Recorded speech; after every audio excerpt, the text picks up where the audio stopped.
J'ai fait un diagnostic CAP2ER pour mesurer l'empreinte carbone de l'exploitation.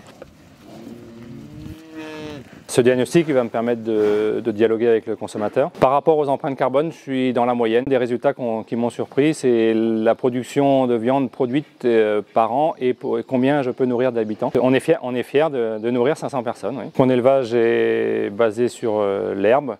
Donc fauche de foin et pâturage. Les vaches se rentrent et sortent comme elles veulent, de mars à novembre, et autrement elles sont à l'étable à l'hiver. Aujourd'hui, on se rend compte que sur les exploitations bovines et très fortement en Bretagne, on a du bocage qui est très présent, avec des haies, avec des prairies. En soi, ça permet de compenser 30% des émissions de gaz à effet de serre. Une vache présente sur une exploitation, ça permet de maintenir 90 mètres de haies en Bretagne. Toute cette présence de haies permet d'améliorer la biodiversité. On est producteur, mais on est acteur aussi de l'entretien du bocage.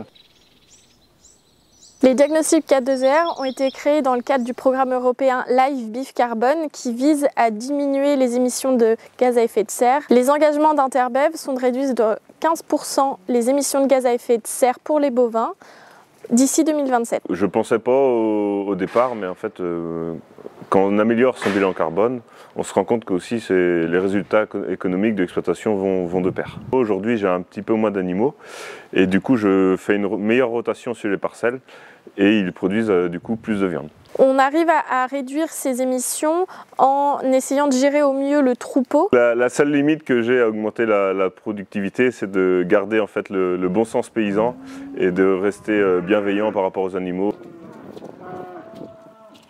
J'ai relevé quelques pistes.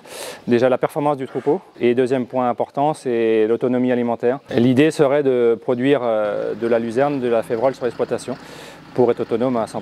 Aujourd'hui, je n'ai pas la surface disponible pour produire ces cultures-là. Je veux garder mes surfaces en céréales, en blé pour la paille, pour le grain et pour la paille. Aujourd'hui, l'exploitation elle est quasiment en totale autonomie. Le prochain projet sur l'exploitation, c'est de passer une parcelle en agroforesterie, donc de planter des arbres, donc du chêne, châtaignier, noyer, des arbres fruitiers, pour ramener de la biodiversité, de l'ombre pour les animaux. L'agroforesterie est une piste pour améliorer le bilan carbone sur l'exploitation.